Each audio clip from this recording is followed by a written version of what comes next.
നമസ്കാരം. എല്ലാ ഗുരുജനങ്ങൾക്കും ബന്ധുമിത്രാദികൾക്കും ഒരായിരം നന്ദി, നമസ്കാരം.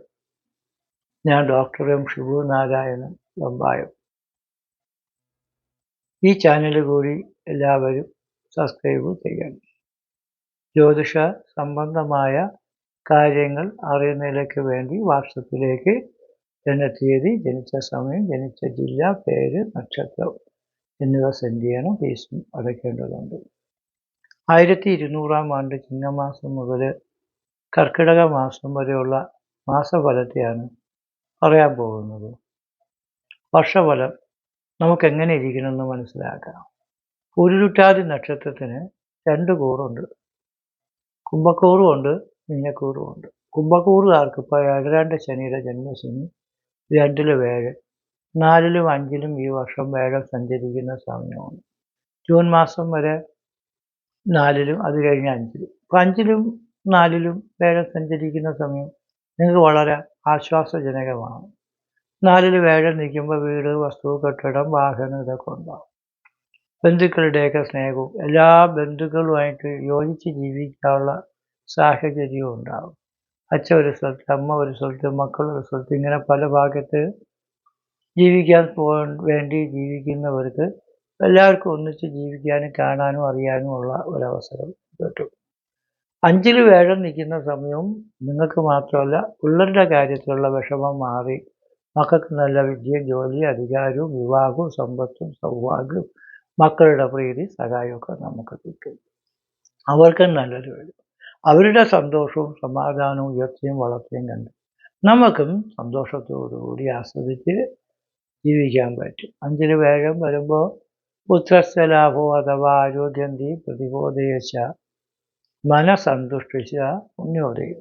സന്താനലാഭം, മക്കളില്ലാത്തവർക്ക് മക്കളുണ്ടാകാൻ, ഉള്ള മക്കൾക്ക് നല്ലത് വരാനും ഉള്ള യോഗം. അഥവാ ആരോഗ്യ അസുഖങ്ങൾ മാറി നല്ല ആരോഗ്യം കിട്ടും. നിങ്ങൾക്കും അസുഖങ്ങൾ മാറി ആരോഗ്യം വരും. പിള്ളേർക്കും അസുഖങ്ങളൊക്കെ മാറി നല്ല ആരോഗ്യം കിട്ടും. ബുദ്ധിശക്തി വർദ്ധിക്കും. ബുദ്ധിശക്തിയൊക്കെ വർദ്ധിക്കും എന്ന് പറയാൻ കാരണം ആലോചിക്കാതെ ചിന്തിക്കാതെ പ്രവർത്തിക്കുന്ന ആൾക്കാർ പോലും അപ്പോൾ ആലോചിച്ച് ചിന്തിച്ച് നല്ലതും കെട്ടതും മനസ്സിലാക്കി പ്രവർത്തിക്കാനുള്ള മനസ്സ് തോന്നും. മനസ്സന്തുഷ്ടി ലോകത്ത് വെച്ച് ഏറ്റവും വലിയ സുഖമാണ് മനസ്സുഖം. അത് കിട്ടും. കാരണം ഇപ്പോൾ കിഡ്നി മാറ്റാം, കരൾ മാറ്റാം, വാൾവ് മാറ്റാം, എല്ലാം ചെയ്യാം. പക്ഷെ മനസ്സ് മാറ്റാൻ പറ്റില്ല. 1 കോടി രൂപയുണ്ടെങ്കിൽ നിങ്ങളെ മനസ്സ് മാറ്റാൻ പറ്റും. ലോകത്ത് വെച്ച് ഏറ്റവും വലിയ സുഖം മനസ്സുഖമാണ്. അത് കിട്ടണമെന്ന് പറയുമ്പോൾ വലിയ നല്ല കാര്യമില്ല. മനസ്സിനും എല്ലാ ശത്രുക്കളും വിഷമങ്ങളും തടസ്സങ്ങളും അസുഖങ്ങളൊക്കെ മാറി നമുക്ക് മനസ്സിനൊരു സുഖവും സന്തോഷമൊക്കെ കിട്ടും. മനസ്സന്തുഷ്ടിച്ച പുണ്യം കിട്ടും. അപ്പോൾ നിങ്ങളെ കുടുംബക്ഷേത്രങ്ങൾ നവീകരിക്കാൻ, മറ്റു മതസ്ഥരാണെങ്കിൽ അവർക്ക് പള്ളിയൊക്കെ നിർമ്മിക്കാൻ, അതേപോലെ പുണ്യക്ഷേത്രങ്ങൾ, തീർത്ഥാടനങ്ങൾ ഒക്കെ നടത്താൻ ഒക്കെ പറ്റും. ഇപ്പോൾ നമുക്കാണെങ്കിൽ കാശിയും രാമേശ്വരം, ഹരിദ്വാറൊക്കെ പോകാൻ പറ്റും. അതേപോലെ മുസ്ലിം സമുദായ സഹോദരങ്ങളൊക്കെ ആണെങ്കിൽ അവർക്ക് ഹജ്ജിനൊക്കെ പോകാനൊക്കെ പറ്റും. ഹാജിയായിട്ടൊക്കെ ആവാൻ പറ്റും. അതേപോലെ മറ്റുള്ളവർക്കാണെങ്കിൽ ഇതേപോലുള്ള യേശുദേവൻ ജനിച്ച രാജ്യത്ത് അവിടെ ഇവിടെയൊക്കെ പോകാനൊക്കെ ശ്രമിച്ചാൽ പോകണമെങ്കിൽ നിങ്ങൾക്ക് തീർച്ചയായിട്ടും യോഗമൊക്കെ ഉണ്ട്, അതിനൊക്കെ പറ്റും. ഇങ്ങനെ നമുക്ക് നല്ല ഐശ്വര്യവും പ്രവൃത്തിയും പുണ്യമൊക്കെ കിട്ടുന്ന ഘട്ടമാണ്. എന്നാൽ ജന്മശനി എന്ന് പറയുന്നത് ഒരു ഭയങ്കര ഭീഷണിയാണ്. ഒരു കൂട്ടുകാരിക്ക് 7 ശനിയിൽ ഏറ്റവും ദോഷമാണ് ജന്മശനി.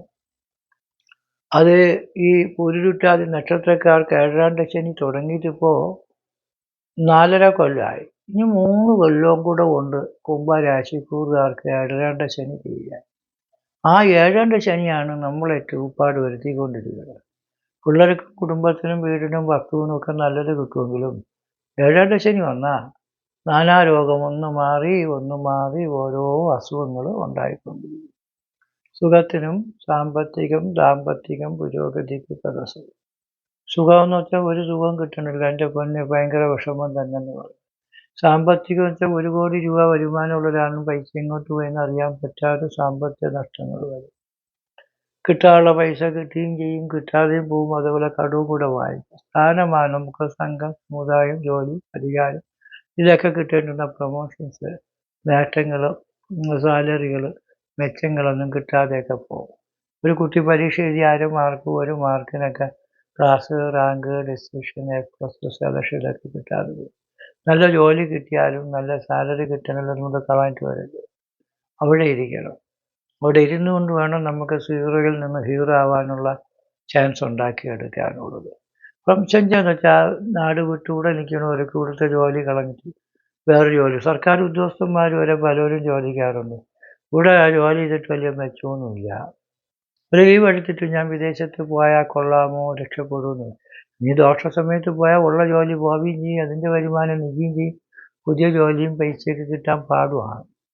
സംശയം ചെയ്യാന്ന് വെച്ചാൽ വീട് സ്ഥലം വിദേശത്തിരിക്കുന്നവരും വേറെ രാജ്യത്ത് പോയാൽ കൊള്ളാം, അവിടെ എനിക്ക് എല്ലാ ഓഫറും ഉണ്ട്, നല്ലത് വരുമെന്നൊക്കെ പറയും. അപ്പോൾ നല്ല അവസരങ്ങളൊക്കെ കിട്ടണമെങ്കിൽ പോകാം, പക്ഷേ അത് നമുക്ക് ഗുണമാണോ എന്ന് നോക്കണം. ഒരു രാജ്യത്ത് പോയാൽ അവിടെ എല്ലാ വീട്, വസ്തു, സ്ഥലം, ബിസിനസ് ചെയ്യാനുള്ള ലോണ് കാര്യങ്ങളെല്ലാം നമുക്ക് കിട്ടും ചിലപ്പോൾ. പക്ഷേ നമുക്കൊരു ചായക്കട തുടങ്ങിയാലും ചായ കുടിക്കാൻ അവിടെ ആരും ഇല്ലാതെ വന്നാൽ പിന്നെ എന്തൊരു ബിസിനസ്, അത് നിങ്ങൾ ചിന്തിക്കണം. എവിടെയാണ് നമ്മൾ പോണത്, എന്ത് ബിസിനസ്സാണ് ചെയ്യുന്നത്, എങ്ങനെയുള്ള സ്ഥലത്താണ് നമുക്ക് നേട്ടങ്ങൾ കിട്ടാൻ ചാൻസ്, അവിടെ പോയി നമുക്ക് ഫാക്ടറി കമ്പനിയൊക്കെ വയ്ക്കാനുള്ള സാഹചര്യം ഉണ്ടെങ്കിൽ അത് എങ്ങനെ നമുക്ക് അവിടെ വിറ്റ് മുതലാക്കാൻ പറ്റും, രക്ഷപ്പെടാൻ പറ്റും എന്നൊക്കെ ആലോചിച്ച് വേണം നിങ്ങൾ ശ്രമിക്കാൻ. അതുകൊണ്ട് ഉള്ള കച്ചവടവും ഏജൻസികളും ബിസിനസ്സുകളും ജോലികളും ഉറച്ചു നിന്നില്ലെങ്കിൽ നമ്മളറിയാതെ എല്ലാം തെറിച്ച് പോകുന്ന അവസരം ഉണ്ടായിത്തീരും. ക്ഷയിച്ചു പോകും, നശിച്ചു പോകും. കൃഷി നഷ്ടം, നാൽക്കാലി നഷ്ടം, വ്യാപാര നഷ്ടം, പ്രവൃത്തി നഷ്ടമൊക്കെയാണ് വേഴാൻ്റെ ശനിയിൽ പറയുന്നത്. എന്നാൽ വേഴം 4 നിൽക്കുമ്പോൾ വീട്, വസ്തു, കെട്ടിടം, സന്താനം, സമ്പത്തൊക്കെ ഉണ്ടാവുകയും ചെയ്യും. അപ്പം അതുകൊണ്ട് ഒരു വീട് വച്ചാൽ കടമൊന്നും കൊണ്ട് പെട്ടെന്ന് വിറ്റുമാറി പോകാനുള്ള പരിശ്രമം നിങ്ങൾ നടത്തിക്കളെ, നമുക്ക് നേട്ടങ്ങൾ കിട്ടും, ദോഷങ്ങൾ മാറും, കുറച്ച് നമ്മൾ നിൽക്കും. നവഗ്രഹ പൂജ, മൃത്യുഞ്ജോമം, ഐശ്വര്യ പൂജ, ശത്രുസംഹാര പൂജ, ഈ പൊരുത്തക്കേടുകൾ ഭാര്യ കലപിച്ചും ഭർത്താവ് കലപിച്ചൊക്കെ പോണ സമയമാണ്. അതുകൊണ്ട് നമ്മൾ ദീർഘസുമംഗല്യ പൂജ, ഐശ്വര്യ പൂജയൊക്കെ ചെയ്യണം. പിന്നെ ഈ പെണ്ണ് കേസിലൊക്കെ പ്രതിയാവുന്നതും പീഡന കേസിൽ പ്രതിയാവുന്നതും ഭർത്താവും വേറെ ബന്ധങ്ങളും റിലേഷൻഷിപ്പും ഫ്രണ്ട്ഷിപ്പും ലവറും ഫ്രണ്ട്സും ഒക്കെ നമ്മളെ ജീവിതം ചിരിച്ചു മടക്കി ഊപ്പാട് വരുത്തുന്ന സമയമൊക്കെയാണ്. അങ്ങനെ ഒരാളുടെ സ്നേഹം നമ്മുടെ ജീവിതം തകർത്ത് കളയാത്ത തരത്തിലുള്ള രീതിയിലായിരിക്കും. കുടുംബങ്ങളും ബന്ധങ്ങളും നമുക്കെന്നും വിലമതിക്കാനാകാത്തതാണ്. അപ്പോൾ ഉള്ളത് കളഞ്ഞിട്ട് വേറൊന്നിൻ്റെ പുറകെ പോയാൽ അതുമില്ല ഇതുമില്ലാതായി കുടുംബജീവിതം നഷ്ടപ്പെടാതിരിക്കാൻ സൂക്ഷിക്കണം. നമുക്കും കലഹവും വിരോധവും ശത്രുത, ആത്മഹത്യ ടെൻഡൻസി ഒക്കെ ഉണ്ടാകുന്ന സമയം. അതുകൊണ്ട് വളരെയധികം നമ്മൾ സൂക്ഷിക്കണം. കുംഭക്കൂറുകാരുടെ ജന്മശനി. മീനക്കൂറുകാർക്ക് 1.5 കൊല്ലം കൊണ്ട് 7 ശനി ബാധിച്ചിട്ടുണ്ട്. ഈ വർഷം അടുത്ത ജൂൺ വരെ വേഴഗ്രഹം 3-ലാണ്. വേഴം 3 നിൽക്കുന്ന ഘട്ടം ഭയങ്കര മോശമാണ്. ചന്ദ്രസ്തു നിധനം പ്രാപ്തോ സപ്തമം ബുധലോഹിതോ ദ്വാദശം ഭാസ്കരക ഷഷ്ടം മൃഗപുത്ര സമാസുതി തൃതീയം ദേവമന്ത്രീജ രാഹുകേതു ശനീശ്വരാः ജന്മത്തെ പ്രാണസന്ദേഹം കുറുവന്തേ തേന സംശയം. ജന്മത്തിൽ രാഹുകേതുക്കൾ നിൽക്കുന്ന തൃതീയം ദേവമന്ത്രി 3 വേഴം നിൽക്കുന്ന സമയം ഈ പറയുന്ന പൂരുരുട്ടാതി മീനം രാശിക്കൂറുകാർക്ക് വളരെയധികം ദുരന്തമുള്ളതാണ്. വീഴ്ചയും ഒടിവും അപകടവും ജയിലിൽ കിടക്കാനുള്ള യോഗവും പോലീസ് കേസുകളും ജോലിയൊക്കെ നഷ്ടപ്പെടുന്നതും നല്ല സ്വഭാവമുള്ള ഒരാൾ വെറും ദുഷ്ടനും മോശവും കുടിയനും ആവാസനും ഒക്കെ ആവുന്ന സമയം. ഇവിടെ നിങ്ങളെ നശിപ്പിച്ച് കളയുക, നിങ്ങളെ കൊന്നു കളയുക. അതിൽ പറയും അവനെ നശിപ്പിച്ച് അവനല്ല, അവന് നല്ല വീടുണ്ടായിരുന്നു, ഹസ്ബൻഡായിരുന്നു, ഭാര്യ ഉണ്ടായിരുന്നു, പെണ്ടാട്ടി ഉണ്ടായിരുന്നു, മാപ്പിള ഉണ്ടായിരുന്നു, മക്കൾ എല്ലാം പോയി ഞങ്ങൾ അനുഭവിച്ചാണ്. അവരല്ലേ അവരെ കുടുംബം തുളച്ചത്, ഞങ്ങളാരുമല്ല എന്ന് പറയുന്ന സമയം. പോലീസുകാരും സംശയത്തിൻ്റെ പ്രതിയെന്ന് സംശയം തോന്നി ചിലപ്പോൾ അറസ്റ്റ് ചെയ്തുകൊണ്ട് നിങ്ങൾ പ്രതിയാണോ കുറ്റക്കാരനാണെന്നൊക്കെ പിന്നീടേ പറയും. പ്രതിയെന്ന് സംശയിക്കുന്ന വ്യക്തിയെ അറസ്റ്റ് ചെയ്തിട്ടുണ്ടെന്ന് പറയും. സംശയമാണ് അവിടെ പറയുന്നത്. എങ്കിലും നിങ്ങൾ അകത്തായി പോയാൽ കുഴപ്പമില്ല. പ്രതിയെ കിട്ടിയാൽ പോലീസുകാർ വിടും, പ്രതിയെ കിട്ടിയില്ലെങ്കിൽ പോലീസുകാരനാണെങ്കിൽ പോലും അകത്തായി പോകും. അതുകൊണ്ട് ഉദ്യോഗസ്ഥന്മാരൊക്കെ വളരെ സൂക്ഷിക്കണം.